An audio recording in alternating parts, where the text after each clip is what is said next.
టెసరాక్ట్ కట రూల్స్ ప్రకారంగా భూ కేటాయింపు జరిగిందంట. షాబాష్. మంగళారతి పాట పాడదామానే రేవంత్ అన్న. ఇది టెసరాక్ట్ అంటే ఎవరు అనుకుంటారు? ఎనుముల కొండలరెడ్డికి నినమన్న 200 కోట్ల విలువ చేసే భూమి ఇచ్చిరని చదివినవా? అదంట చాలా న్యాయంగా ధర్మంగా చట్టబద్ధంగా వంచిర్రట. అందులో రూపాయి కూడా అవినీతి జరగలేదు, అక్రమంగా భూ కేటాయింపులు చేయలేదు. కడిగిన ముత్యానికి మరో పేరు ఎనుముల కొండలరెడ్డి. కడిగిన ముత్యమాసంటోడు. ఇప్పుడు మన చింతపండు నవీన్ గారు చెప్పాలి, నేనేం చేసినో వాళ్ళకెరక, వాళ్ళు ఏం చేసిర్రో నాకెరక. ఎనుముల కొండలరెడ్డి అంటే ఆయన కడిగిన ముత్యమాసంటోడు అని చెప్పాలి. అక్క దుమ్మున్నది. కానీ 2014 జూన్ నుంచి 2023 నవంబర్ వరకు పారిశ్రామిక అవసరాల కోసం 345 ఎకరాలు ఇచ్చిర్రు. అప్పట్లో ఎకరాకు 30 లక్షలు, 30 లక్షల నుంచి 89 లక్షలకే ధర. ప్రస్తుతం 67% అధికంగా ఎకరాకు 1,50,00,000 వసూలు చేసినాం. రావిర్యాల ఈఎంసీలో భూ కేటాయింపులపై ప్రభుత్వం వెల్లడి. అంటే అన్న అన్న అన్న అన్న మన అన్న పేరు శ్రీధరన్న. శ్రీధరన్న నేనేమంటానే, 2014లో 30 లక్షలు ఉన్నది, ఇలా 30 కోట్లు అయింది. శ్రీధరన్న అయింది, 50 కోట్లు కూడా అయింది కొన్ని ప్రాంతాలలో. ఆయన 89 లక్షలకే ఇచ్చిండు, నేను 1,50,00,000 ఇంకెక్కువకి ఇచ్చిన. ఈ సకమైన మాటలు వద్దే. పోనీ ఇస్తే ఇచ్చినావు పో, నువ్వు ఎట్టిచ్చినావు మేము కాదంటలేము. మా ప్రశ్న ఏంటంటే అన్నగారు, మా ప్రశ్న చాలా వింతగా ఉంది. ఇప్పుడు టెసరాక్ట్ అంటారుగా మీరు, ఈ టెసరాక్ట్ అనే సంస్థ దీని పెట్టుబడి ఎంతనే? 1,00,000 రూపాయలు. 1,00,000 రూపాయలు అంటే మన అన్న శ్రీధర్ బాబు అన్న ఒకరోజు కార్ల డీజిల్ పైసలు కావు. నేను కానీ 10 కార్లు వస్తాయి కాదు, నేను రోజు 10 కార్లు వచ్చి 300 కిలోమీటర్లు ట్రావెల్ చేస్తే బండికో 15,000 డీజిల్ పోతాయి. అట్ట కూడా 1,50,000 అవుతుంది. మరి అన్నగారు ఏం చెప్తారంటే, 1,00,000 రూపాయల విలువ లేని కంపెనీకి చాలా న్యాయంగా ధర్మంగా 1,50,00,000 వాల్యూతో ఎకరం ఇచ్చినాం అన్నట్టు చెప్తున్నాను. దాని ప్రకారం 7 కోట్ల రూపాయలకి ఇచ్చినట్టు. నేనేమంటున్నా, అర్హత ఉన్న కంపెనీలకు 1,50,00,000 చొప్పున ఇచ్చినా కూడా న్యాయమే అనుకుందాం, జరిసేపు వదిలేదాం ఆ విషయాన్ని. కానీ 1,00,000 రూపాయలు పెట్టుబడి లేని సన్నాసి కంపెనీకి 1,50,00,000 రూపాయలు ఎక్కడి నుంచి వచ్చినాయి ఎకరానికి? ఒకవేళ ఆ కంపెనీకి అంత దమ్ము ఉంటే మరి ఎందుకు 1,00,000 రూపాయలు మాత్రమే పెట్టుబడి పెట్టింది? ఇంకోటి విషయం కూడా వీళ్ళు రాసిరానే జర్రాగా నమస్తే తెలంగాణ రాయాలి కదా ఈ వార్తలు. ఇలా రాయలేదారా? మరి ఎటు పోయిరా? మీరు మర్చిపోయినారా? మన రాధా, మన రాధా కృష్ణ కృష్ణ కృష్ణ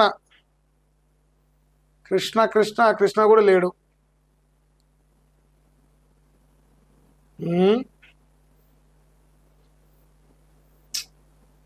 అదే ముచ్చట ఏంటంటే, ఈ అన్నగారట అసలు కంపెనీ ఆయనకు సంబంధమే లేదట.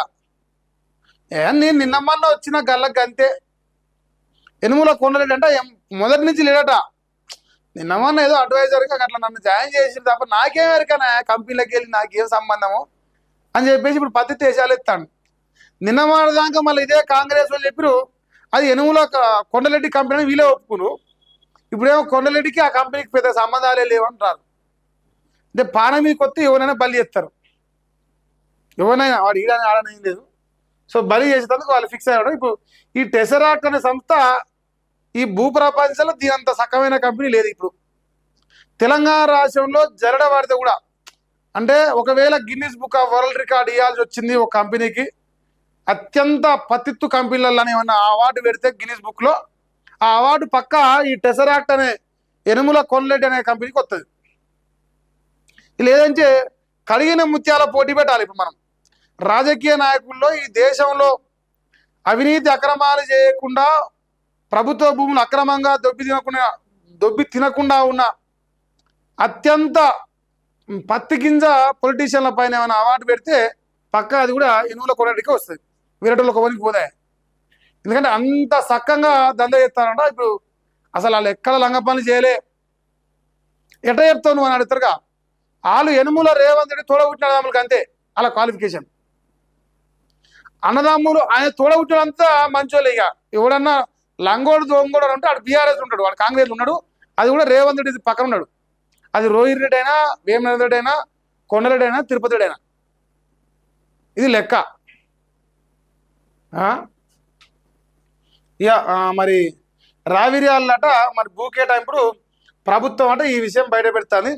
చాలా నిజాయితీగా, చాలా నికార్సిగా, ట్రాన్స్పరెంట్గా భూ కేటాయింపు జరిగింది. 200 కోట్లు వాళ్ళ అయ్యా జాగిరైనట్టు ఎనుముల కొండలెట్టి దొబ్బి తినడు తెలంగాణ ప్రజల సొమ్ము అనేది వాళ్ళు ఒప్పుకుంటారు. ఒప్పుకున్నట్టే ఇంక దాని అర్థం. తర్వాత ఈ దేశంలో దళితులకు చోటు లేదా లేదా అంటే లేదు, లేదా అంటే లేదు. ఏడ లేదు? తెలంగాణలో ఎలా దళితులకు కాంగ్రెస్ పార్టీలో ఎదిగే చోటు లేదు. ఓ దళిత బిడ్డ పైన ఇలా ఏం కథ నడుస్తుందో తెలంగాణలో చూస్తూ ఉన్నాం. మా ఏపూరు సోమని అడగాలి, మా మందుల సామెని అడగాలి, దళితులకు చోటు ఉందా లేదా అని. మన ఖర్గే గారు, మీ కాంగ్రెస్ పార్టీ ఎమ్మెల్యేని ఆయన అడగాలి నేను వాడా. ఇక ఉత్తరాఖండ్లో నా స్పీచ్ తర్వాత వేదిక శుద్ధి చేసిరని రాజ్యసభలో కాంగ్రెస్ చీఫ్ ఖర్గే ఆవేదన వ్యక్తం చేసింది. బీజేపీ వాళ్ళు మతం పేరుతో అందరినీ విభజిస్తున్నారని ఫైర్ అయ్యారు. ఇప్పుడు నాకు డౌట్ వచ్చింది, రాజ్యసభలో కాంగ్రెస్ చీఫ్ ఖర్గే గారు మాట్లాడారు. ఆయన ఏమంటారంటే ఉత్తరాఖండ్లో ఆయన మాట్లాడారంట, ఆయన స్పీచ్ తర్వాత వేదికను శుద్ధి చేశారట. దీనికి బీజేపీ నీ వేదిక నీ కథ కాదనే అంటే బీజేపీల వేదికకు పోయినా చెప్పు మరి అంటాను. బీజేపీల వేదికకు నేను పోయి మాట్లాడినాక శుద్ధి చేశాను చెప్పు. మీ కాంగ్రెస్ పార్టీ వేదికకే కదా నువ్వు పోయేది. దాదాపుగా నాకు చేసినంతవరకు ఈ మల్లికార్జున ఖర్గే అన్నట్టు ఆయన నడిచే నడుచుడికి ఆయన 350 స్పీడ్లో పోయి బీజేపీల మీటింగ్లో స్పీచ్ ఇచ్చేంత కథ ఏం లేదు. ఆయన ఒంగుకుంటునో లేచుకుంటునో పోయేది కాంగ్రెస్ సభలకే. మరి కాంగ్రెస్ సభలో వేదిక శుద్ధి చేసినట్టే మీరు మొత్తుకోవాల్సింది కాంగ్రెస్ పైన కదనే. ఇగో మీ కాంగ్రెస్ దళితులకు నీకు మాత్రమే కదా అవమానం జరుగుతున్నది, మల్లికార్జున ఖర్గేకి మాత్రమే కదా అవమానం జరుగుతున్నది. ఈ దేశంలో కానీ ఈ రాష్ట్రంలో కానీ కాంగ్రెస్ నాయకుల పక్కన ఉన్న దళితులకు కూడా జరుగుతుంది. కాంగ్రెస్లో ఉన్న అగ్రకుల నాయకుల పక్కన ఉన్న దళితులకు కూడా అవమానం జరుగుతుంది. ఇలా దానికి ఉదాహరణ మందుల సామెలే, దాంట్లో డౌటే లేదు కదా. లేదంటే మన బట్టి విక్రమార్క గారు, రేవంత్ రెడ్డి ఏ దేవుని కాడికి పోతే ఆ దేవుని కాడ బట్టి విక్రమార్క కింద కూర్చుంటాడు, రేవంత్ రెడ్డి పైన కూర్చుంటాడు. మనం చూడలేదు ఆ బొమ్మలు. ఇక ఈయన ఇప్పుడు ఏం చెప్పాలంటే కాంగ్రెస్ పార్టీలో దళితులకు చోటు లేదు. కాంగ్రెస్ పార్టీలో ఉన్న దళితులు రెడ్లను, వెలవలను, లేదంటే అగ్రకులాలను వీళ్ళందరూ జోక్తేనే కాంగ్రెస్ పార్టీ చోటు ఉంది దళితులకు అని చెప్పురు. మరి మీకు ఒక న్యాయం, మీ పార్టీలో ఉన్న దళితులకు ఒక న్యాయమా? ఏమంటారు మందుల సామర్యంతో మల్లికార్జున ఖర్గే కూడా గంతే. వాళ్ళకు బీజేపీలో 1 ఏళ్ళు చూపిస్తాను, కాంగ్రెస్ 4 ఏళ్ళు చూపిస్తున్నాం తెలంగాణ జరుగుతున్న వ్యవహారంలో. ఫుడ్ ప్యాకెట్లపై లేబుల్స్ వేస్తారా లేదా? Heavy sugar, stall, saturated fats ఉంటే తప్పనిసరిగా చెప్పాల్సిందే. కేంద్రానికి సుప్రీంకోర్టు ఆదేశించట. మరి 2 వారాలు గడువుచట. మీరు చేయకపోతే మేమే చేస్తామంటే హెచ్చరిక జారీ చేసంట. చూడరా లేబుల్స్ వేయాలంట. ఇప్పుడు వాస్తవానికి జనరల్గా వేసే వస్తాయి కదా, అరేమో ఫుడ్ ప్యాకెట్ల అంటే లేబుల్స్ వేయాలంటే heavy sugar, salt, saturated fats ఉంటే తప్పనిసరిగా చెప్పాలట. ఆ లేబుల్ వేసి మరి చెప్పాలట. లేదంటే మీరు చెప్పకపోతే మేమే చెప్తామని కేంద్ర ప్రభుత్వానికి సుప్రీంకోర్టు వార్నింగ్ ఇస్తున్నది.